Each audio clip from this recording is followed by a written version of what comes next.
All right, we'll call the meeting to order. The meeting has been noticed to Evans Print and Media Group, WCOW Radio, Magnum Radio, La Crosse Tribune, Sparta City Hall, and Sparta Free Library. Mr. Russ, are there any changes to the agenda? I do not have any changes. All right, I would entertain a motion to adopt the agenda. Motion from Mr. Hendricks. Do I have a second? Second from Mr. McKenna. All in favor, say aye. Aye. Aye. Those opposed? Motion carries. If everybody would please stand, face the flag for the Pledge of Allegiance. I pledge allegiance to the flag of the United States of America and to the republic for which it stands, one nation, under God, indivisible, with liberty and justice for all. All right, and Mr. Russ, if you could please announce our SASD mission statement. Yes, our mission statement is to educate all students academically, emotionally, and socially to inspire curiosity and resilience. Thank you for that. And do we have any public input tonight? I do not believe we have any public input tonight. All right. Thank you very much. With that, we will move to item 2A, consent agenda. So if everybody could please review that. And once you've had a chance to look everything over, I would entertain a motion.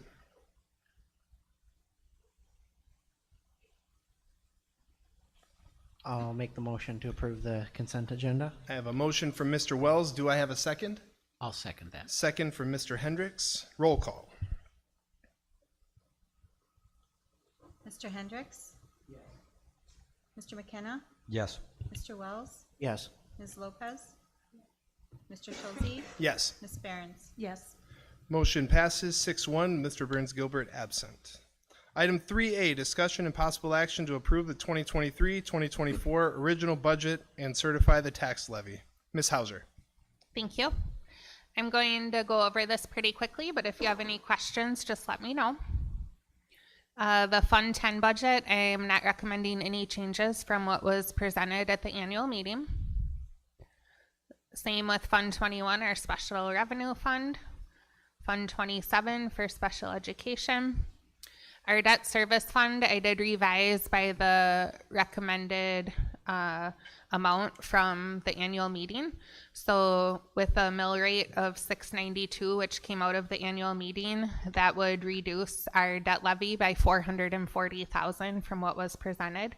So here would be the new totals. No changes to Fund 46 or Fund 49 or Fund 50. Fund 80, I increased the levy by $50,000, again, per the recommendation of the annual meeting. And then this is where that would update our total school levy to the $12.3 million, which is about a $300,000 increase over last year. And then the final mill rate, as I plugged it into DPI's calculations, is actually 691. And again, this is all per the recommendations of the annual meeting, but up for board discussion and approval. Thank you, Ms. Hauser. Any discussion at all from the board? Yeah, I could Go ahead, start. Mr. Wells. Yeah, I thought this was an issue I was going to die on. I mean, I was willing to die on that hill, but I realized, you know, as we look at everything and the needs that we have in the future and our prospects, you know, is it really worth fighting over $400,000, right? So I'm willing to reach my hand out and compromise and do everything that we can to show our community that we are unified and to show our community that we truly mean well and want to do the best for our students. So with that, I'll make the motion to approve a tax levy of $6.91. Thank you for that, Mr. Wells. Do I have a second? Second from Mr. Hendricks. Any further discussion on this topic? I just Mr. want to Russ, go clarify ahead. you're talking the mill rate, not the levy of $6.01. Yes. Yes. Thank you. Any other discussion from board members? Hearing none, roll call. Mr. Hendricks? Yes. Ms. Lopez? Ms. Behrens? Yes. Mr. Wells? Yes. Mr. Schulze? Yes. Mr. McKenna? Yes. Motion carries 6-0 with Mr. Burns Gilbert absent. Mr. Schulze? Yes, please. Could I get another motion, please, to set the original budget for 23-24? Oh, thank you very much. Do I have a motion to approve the 2023-2024 original budget? So moved. Thank you, Mr. Wells. Do I have a second on that? Second. A second from Mrs. Lopez. Any further discussion on this topic? Good catch. I'm going to add one more for you, too. How about that? Okay. Roll call. Mr. Schulze? Yes. Ms. Lopez? Yes. Mr. Wells? Yes. Ms. Behrens? Yes. Mr. Hendricks? Yes. Mr. McKenna? Yes. Motion carries 6-0, one absent, and Mr. Burns Gilbert. Mrs. Hauser. I appreciate the motion for the mill rate. If I could actually get a motion stating the different tax levies for Fund 10, Fund 39, and Fund 80. And if you want to say as presented, I will read them. Fund 10, $5,143,742. Fund 39, $6,560,000. And Fund 80, $675,000. Could I have a motion to approve as presented? I'll make the motion to approve as presented. Mr. Wells, thank you very much. A Do I have a second? Second from Mr. McKenna. Any further discussion on this topic? Roll call. Mr. Wells? Yes. Mr. McKenna? Yes. Mr. Schulze? Yes. Ms. Behrens? Yes. Mr. Hendricks? Yes. Ms. Lopez? Yes. Motion carries 6-0, one absent, and Mr. Burns Gilbert. Thank you very much for that, Ms. Hauser. Item 3B, discussion and possible action to increase vacation days for full year classified and middle management staff in the Sparta Area School District Employee Handbook. Mr. Russ. Yes, coming out of the committee of the whole, it was recommended for full year middle management positions to increase the vacation from 12 to 20 days, and then after 5 years of service, a one day added to a maximum of 25. And coming out of the committee of the whole, it was recommended for full year classified, increase that from 10 to 15, and after 5 years of service, an additional vacation day would be added for a maximum of 20 days. Thank you, Mr. Russ. Any discussion on this item?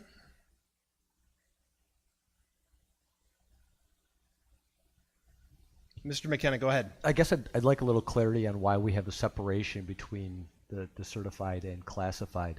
Why wouldn't the Classified and middle management. classified and middle management? Why wouldn't we continue the days up to 25 for years of service? Yep. So actually, that's the amendment I'm going to request, is that I want all of our staff to feel valued in the same way. So the only adjustment that I would ask, because this is important to every one of our classified, every one of our middle management, and we're putting them in a good position right away, which is where we should have been a long time ago. So I appreciate the fact that we're moving it, but we should value middle management, classified, everybody the same, and so I would ask for that amendment to 25. Mr. Russ, go ahead. But to answer the question about why the difference, when we look at our comparable districts, full year classified is different than middle management across the board, so we wanted to stay consistent with that as well. Not to say that we couldn't do that, but that is the reason why when you look at the comparables, where they start and where they end, that's where those numbers came from. And I guess what I would say to that is, when I presented that to classified staff and spoke, they're here in our district. They want to be here for us. They don't want to be there for other districts. And so I want to make sure we pay it forward to them with a maximum of 25 days. Mr. Wells, go ahead. Yeah, I just want to be clear what the motion is. Oh yeah, I was going to make one. Or I was going to entertain the possibility to have a motion. So if there is no further discussion, I'll entertain a motion to recommend, the increase in vacation days for full year classified and middle management staff in the Sparta Area School District Employee Handbook as presented, with the exception of classified staff having a maximum of 25 days. So they'd still have a maximum of 25 days, but they'd start at 15. Yes, sir. Rather than 10, which is where they start right now. Go ahead, Mrs. Lopez. For discussion only, Mr. Russ, last meeting, the committee of the whole, the budgetary impact was brought up. I just want to be clear from that discussion that there is no budgetary impact to these changes. No, there would be no budgetary impact to those changes, and with all vacation days, you know, we still need to make sure that the expected job functions and the work gets done. So, but there would not be a budgetary impact. Well, I shouldn't say that. We do have some full year secretary positions that we may try to find positions for during the year, but we're not looking to have any major impact on this for the budgetary. Thank you very much for that clarification. And Mr. Russ, full year custodial would also fall into that? Yes, it would. Any full years?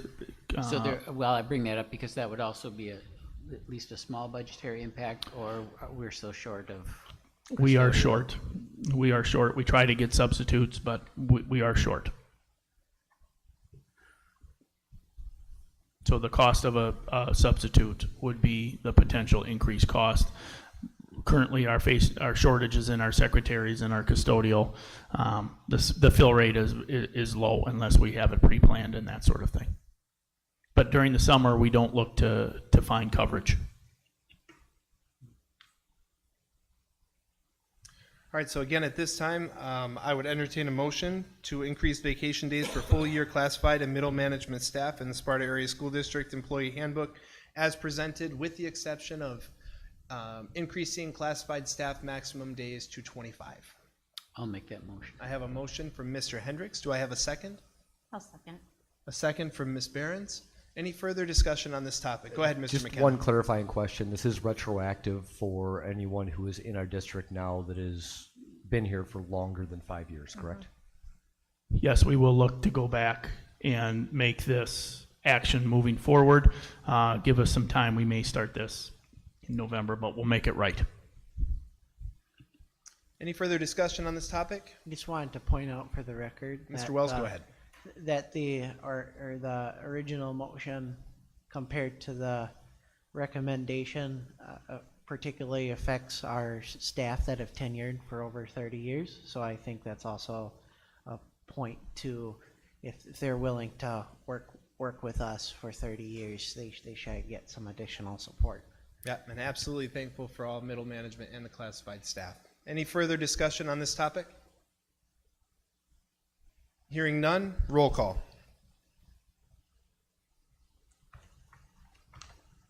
Mr. Hendricks? Yes. Ms. Lopez? Yes. Ms. Behrens? Yes. Mr. Wells? Yes. Mr. Schulte? Yes. Mr. McKenna? Yes. Motion carries 6-0, one absent, and Mr. Burns Gilbert. Sorry, Mr. Russ, I could have done it all in favor there, but I guess it's good we did the roll call. That's good. It turned out right, everybody, so good job. All right, item 3C, discussion and possible action to give full year's allotment benefit of paid leave, personal days, and vacation days at the beginning of the contract year in the Sparta Area School District Employee Handbook. Ms. Hauser. So currently our vacation days are allocated monthly to our classified staff. And we're just looking to allocate those upfront at the beginning of the year. There was discussion at the committee meeting about perhaps in their probationary year, we allocate it monthly, and then after probationary year, they would get the annual allocation. I did speak with our payroll department, and our recommendation, if we'd like to go that route, is that basically it follows the step 1 language in our handbook. So in essence, step 1 is referring to our salary schedule. But what that is that's a probationary employee. And if the employee is hired before January 1st, they will move up the following July. But if they're hired after January 1st, they stay at their current level until the following July. So in essence, what that would do is it would have it that we don't have these allocations changing at any point throughout the year. It would be a July 1st change in the allocation, depending on if they've put in at least 6 months or not. So they could have up to a year and 6 months, or just over 6 months. So that would be our recommendation, so that it's manageable, is that it follows the language for the increase in salary as well, if you would like to do something different for probationary employees. Thank you for that, Ms. Hauser. Any discussion from board members? Go ahead, Mrs. Lopez. So during that first year or 6-month period, they would still be accruing monthly? Okay. Any further discussion from board members? Go ahead, Mr. Russ. And just a point of clear. Oh, conferences are ending soon. Good evening, everyone. Thank you so much for attending Medical Middle School conferences. At this time, I would like to remind you, we have approximately 15 minutes left. So please start wrapping up the conferences and have a great evening. Thank you. So just to clarify, looking back at our language, this is for vacation only, not for paid leave or personal days. This would be for full year vacation only instead of the paid leave. The paid leave is upfront with all of our employees, and so are the personal days. Prorated if you start in January, they're prorated for the year. Correct, Ms. Hauser? All right, further discussion from board members? Mr. Now, Hendricks, I'm you sorry, look so now puzzled. I'm Yeah, confused. go ahead. So what you're saying is this recommendation, we should be striking personal days and paid leave. It only applies to vacation? This was the recommendation coming out of the committee, Which one? the one on the screen. Okay. The whole That was from the, so we would recommend, if the board did want to do some probationary period or the 6-month, as Ms. Hauser said, this would only be for vacation days. And I'm not, Ms. Hauser may have some recommendations on how to word that motion. It's leaving me right now. Well, my opinion is I can't believe that people leaving before their probationary period is over and having already burned up their time and have to collect it back and all that happens that often that we need to make this more complicated than it needs to be. Personally, I would support the recommendation from the administration, but if I'm in the minority, that's fine too. Was that a motion? We don't have a motion yet on the floor? Not yet. All We're right, ready so for one. I'll make the motion to accept the recommendation as presented. Thank you, Mr. Hendricks. Do I have a second on this? Just to be clear on Mr. Hendricks's recommendation, that's the recommendation presented by administration. So Ms. Hauser's going to talk. So we don't want it as presented then, because administration would not, our first pick would not to look at a probationary period, but out of committee came that we would look at probationary. No, I would recommend the original recommendation. Thank you. Not the modified one. Yeah, and our original recommendation was to give everything up front. That give the entire allotment of paid leave, personal days, and vacation days up front. No probationary period or anything like that. I also think that might help with recruiting. Thank you for that, Mr. Russ and Mr. Hendricks. Before we have any further discussion, do I have a second on this?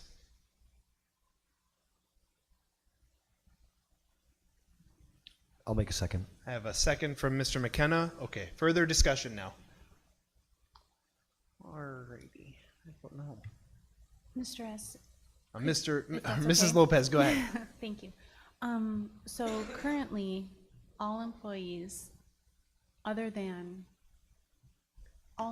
receive paid leave and personal days, their full allotment at the beginning of the year, as soon as they're hired.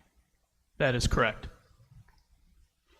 Vacation is the only one that is for full year classified, which is earned, allotted as you earn it. How many times last year did we need to recoup from employees who left early? Do we know? And how many hours does it take to do that? For full year, we probably didn't have any. However, we do recoup. We had some educational assistants that are not full year to do that. So I think we had 5 or 6-ish, give or take. And we do have an internal process where Ms. Nelson's and the account receivable and payable sends letters to remind, invoices, 1 or 2, 3 times.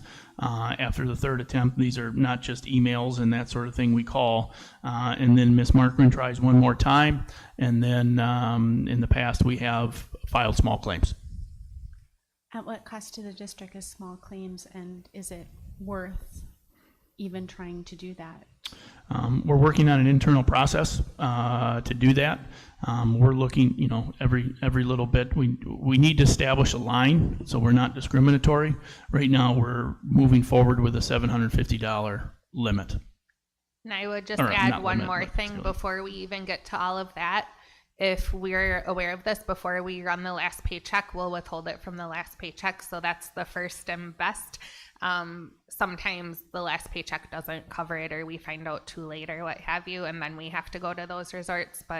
And if we can catch it before the last paycheck, it's not very much additional time. So we're looking to increase our internal processes to alert more people that this may be coming, so we can be more proactive on our onboarding process. And in our Skyward, or in our in-service for the beginning of the year, we have our staff go through that process as well, so that they know whether it's certified or any employee, if you leave and you've exhausted leave that you were allotted but not earned, you will owe us that time or that money. Further discussion from board members? Hearing none, we'll go to roll call. Mr. Hendricks, Yes. Mr. McKenna, Yes. Mr. Wells, Yes. Ms. Lopez, No. Mr. Schulze, Yes. Ms. Behrens. Yes. Motion carries 5-1, 1 absent, and Mr. Burns Gilbert. Thank you very much. Item 3D, discussion and possible action to approve the purchase for a maintenance van. Ms. Hauser. Thank you. This summer, we brought a series of different buildings and grounds requests forward from our long-range plan. And at the time, one of those was looking at our van fleet for both maintenance and for transportation, and starting to not only right-size the fleet, but also get the right equipment for the purpose. At that time, we sold 3 vans, and we had made a request to replace one of them with a different style maintenance van. Due to some budgetary unknowns at the time, we put it on hold, and we're asked to bring it back after we know our budget for the year. So the budget that was approved earlier tonight did include a line item of $200,000 for items off the long-range capital plan, many of which we've already taken care of or are in the works, and $50,000 of that was to purchase a new van. So we still feel strongly that that's a priority. So I'm going to let Ryan go through with his first ever presentation to the board. And just giving a refresher on our van situation, but that's, so this is what we talked about earlier, and we're bringing it back tonight. So as Ms. Hauser said, last year we sold 3 of our older vans, and they were all transportation vans. And at that time, we had to take one of our newer maintenance vans and move it into the transportation van fleet because we're hauling kids and that sort of thing. So we felt that it was needed to move one of our newer vans there for hauling our students around.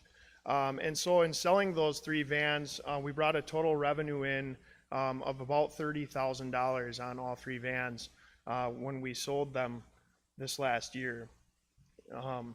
Right now, our current van fleet for maintenance is 2 E350 passenger vans that we've removed the seats from to turn them into a cargo van so that we can operate out of them on a daily basis.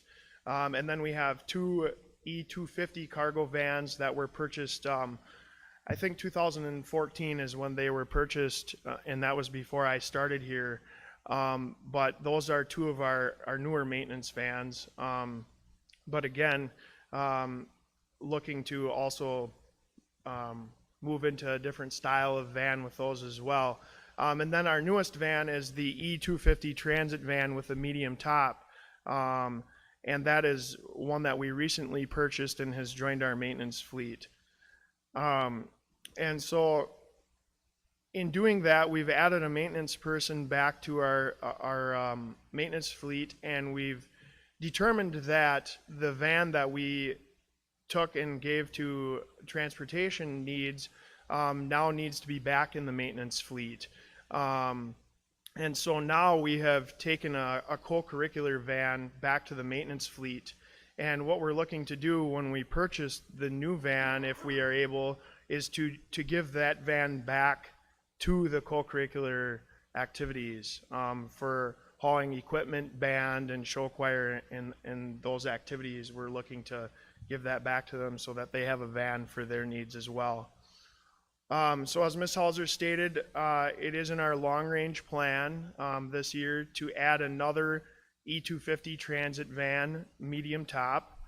So the van pictured here is like the E250 that we have now, and this is what we are looking to purchase. And why the change? For the maintenance fleet, it's more room for tools and equipment, and the ergonomics of the E250 van and worker safety are a couple of standout ones. Is it's easier to get in and out of, and you're able to stand up in the cargo area to get what you're needing out of your van. In the maintenance field, you're in and out of your van a lot during the day, and if you notice around our community, a lot of the service shops in the community, they're going to the E250 style vans just for the ergonomics and worker safety. They also sit up higher, and they have a lot more window coverage, so you have a better field of view in and around while you're driving. And again, as we stated, it's our plan to transition all of our maintenance vehicles to the transit vans for these reasons. And so with that, we went out and we re-quoted the E250s. Right now we have these three quotes. Hiller Ford is at $49,999, and they have one available. Les Stump Ford is at $50,559, and they have three available. And Maury Sparta Ford here in Sparta is at $51,655, and that one we would have to order with about 10 months to a year lead time. The E250 is a very popular van, so it's very hard to find right now. And so with these here, we feel confident that we would be able to at least get one out of there to update our fleet and start that process. All right, any questions or comments from board members? Go ahead, Mr. McKenna. So are you looking to purchase an E250 passenger that you take the seats out, or an E250 cargo? It would be a 250 cargo. Yep, 250 cargo strictly for setting up for maintenance fleet. Go ahead, Mr. Russ. And I do want to add, normally we would go through the committees for this. However, since they are in such a high demand and we have an opportunity to purchase one immediately, we thought that it would be prudent for us to move forward. Also, as Ms. Hauser said back in May, we went to this. The first one is under the $50,000 threshold for the board, but we didn't want to do that. We wanted to make sure that the board was aware of our request, and if they feel, grant the request based on their need. Parent-teacher conferences are done. Ryan, quick question for you. These are all brand new, correct? Yes, these are all brand new. Yes, no this would be a miles. brand new van. Right. Yep. Thank you. Go ahead, Mrs. Lopez. So I'm really interested in this because I know that our workers' comp, or whatever our rating is or whatever, has been higher in the past couple of years than before. And I want to ensure that our employees have, safe and ergonomically correct, equipment to work with. So that's I'm kind of leaning toward that, along with the fact that we now have the budget plan and we know what our future is with that. If we were to approve this motion tonight, would there be a number that you had in mind, Ms. Hauser, for that? for the budget, or for the motion rather? My recommendation is, the intent would be we'd go with Hiller Ford since they're the lowest price, but since they only have one, I would recommend making the motion for the second one. Not necessarily, you don't have to clarify the vendor, but just in case we'd have to go to that second vendor, so maybe like a not to exceed 51,000, or so that we just in case we have a backup plan. Perfect. That's what I was going to ask, is to not to exceed. I was going to be the exact amount, but 51,000 would be okay in my eyes. Any further discussion? And these numbers have all of our municipality, every kind of. Yes. Got it. All right, hearing no further discussion, I'd entertain a motion to approve the purchase of the maintenance van and not to exceed $51,000. So moved. I have a motion from Mr. Wells. Do I have a second? I'll second. That was a second for Ms. Behrens. Any further discussion? Roll call. Ms. Lopez, Yes. Mr. McKenna, Yes. Mr. Schulze, Yes. Mr. Wells, Yes. Mr. Hendricks. Motion carries 6-0 with Mr. Burns Gilbert absent. Thank you so much. We Thank appreciate you. that. You did a good job for the first time there. Thanks. Yeah. He's like a pro.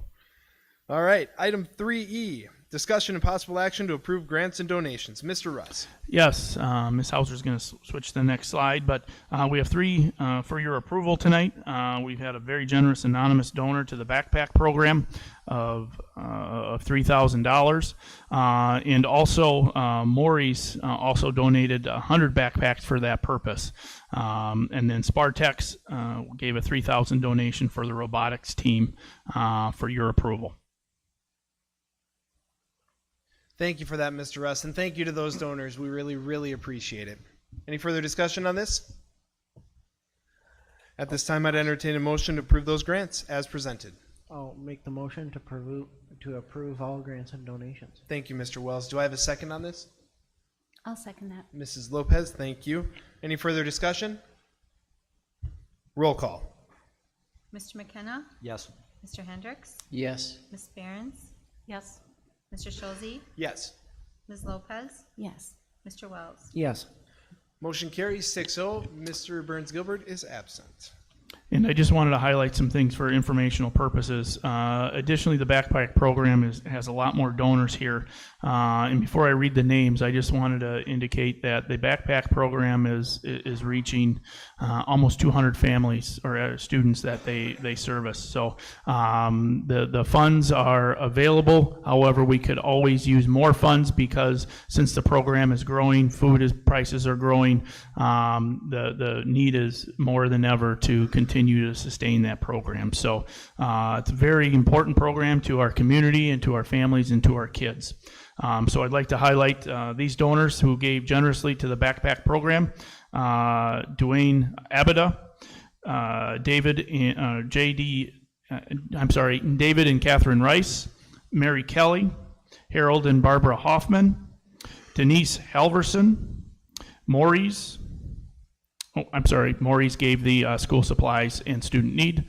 Continue with the backpack program, Joe and Renee Dolan, Kiwanis Club, Marcia Smith and Chelsea Benton, and Judith Schur all gave generously to the backpack program. And then we'd like to recognize some Innovation STEM field trip donors of Wallscraft, Matthews Archery, Dynamic Life Cycle Innovations, Noble Bells, and AMS Micromedical LLC. Thank you very much for your generous donations. And last one for non-monetary, Jenna Severson for Southside for new clothing for students in need. Thank you for that, Mr. Russ. And again, thank you to all the donors out there. We really, really appreciate that. Item 3F, announcements and information. Mr. Russ. Yes, I just wanted to give a real quick thank you to all the participants and those who attended the annual meeting. Once again, I firmly believe our district has one of the most well-attended annual meetings across the state. We had about 50 people there, and it's so nice when we come together for a common goal, which means our kids and our staff. We may not always see eye to eye on the best way to do that financially, but at the end of the day, people are heard, people are respected, and we move forward together as a community. And after the vote, after the meeting, it's so nice to see people mingling and talking. And once again, we're all Spartans, and really appreciate everyone's input and valuable time there. We continue to move along. We're coming up on the end of the quarter. The beginning of November is typically the end of the quarter. The trimesters are be a little bit later. We're wrapping up our fall sports season, our fall co-curriculars, which means our concert season, our theater, our fine arts programs really start to ramp up their part in making sure that they are ready to go to celebrate their successes as well. Tonight, maybe we don't have a big crowd because we do have our winter co-curricular meeting at this time, but that's going to be ramping up as well. But very nice to see our kids working very hard. Parent-teacher conferences are across the district as well, and we're seeing very well attendance with that. A couple of things, soup with the soup. Community surveys out. A lot of good feedback, getting questions from the community about clarifying, about additional questions, and a lot of good positive communication. But soup for the soup on the 24th and 26th, that'll be at 6 o'clock at SHS. Mr. Russ, real quick, before you carry on, could you just explain one more time, if you're a household of 2 and you received the survey, you filled one survey out, how can you get that second survey? Yeah, you can get the second survey by giving us a call at 608-366-3400, and we'll be able to get you that survey, or you feel free to give me an email, and we'll make sure that we get you that survey. But the survey is set up for 1 per household, and we can get a definite second one to anyone who needs to, and it could be a code as well if they wanted to do that electronically. So soup with the soup, it's going to go through, just if there's any questions about the survey, but the goal is to focus our needs across the district that are included on that survey. So looking forward to that. November 1st, we have a policy workshop. We have some revisions. We have some updates per Neola, and that'll be November 1st, 8:30 at Maplewood. And then we come with the committee of the whole and the full board in November and December. I do want to highlight the December one is a week earlier due to the holiday season. So we do go a week earlier there. Thank you for that, Mr. S. At this time, item 3G, discussion. Discussion and possible action for the board to move to closed session under Wisconsin Statute 19.85, Parent 1, Parent F, considering financial, medical, social, or personal histories or disciplinary data of specific persons, preliminary consideration of specific personnel problems, or the investigation of charges against specific persons except where Parent B applies, which, if discussed in public, would likely have a substantial adverse effect upon the reputation of any person referred to in such histories or data, or involved in such problems or investigations, consideration of a complaint per policy 9130, which may involve the discussion of pupil records. And pursuant to Wisconsin Statute 19.85, Parent 1, Parent C, the Board of Education may move to closed session for the purpose of considering employment, promotion, compensation, or performance evaluation data of any public employee over which the governmental body, governmental body has jurisdiction or exercises responsibility, discussion of salaries for individual employees. Mr. Russ, I've read a lot of really long statements. This is the longest one, I think. You're welcome. Yeah, thanks for that. All right, I would entertain I'll make that motion. Thank you, Mr. Hendricks. And a second from Mr. McKenna? Any further discussion on this item? Roll call. Mr. McKenna? Yes. Mr. Hendricks? Yes. Ms. Behrens? Yes. Mr. Schulze? Yes. Ms. Lopez? Yes. Mr. Wells? Yes.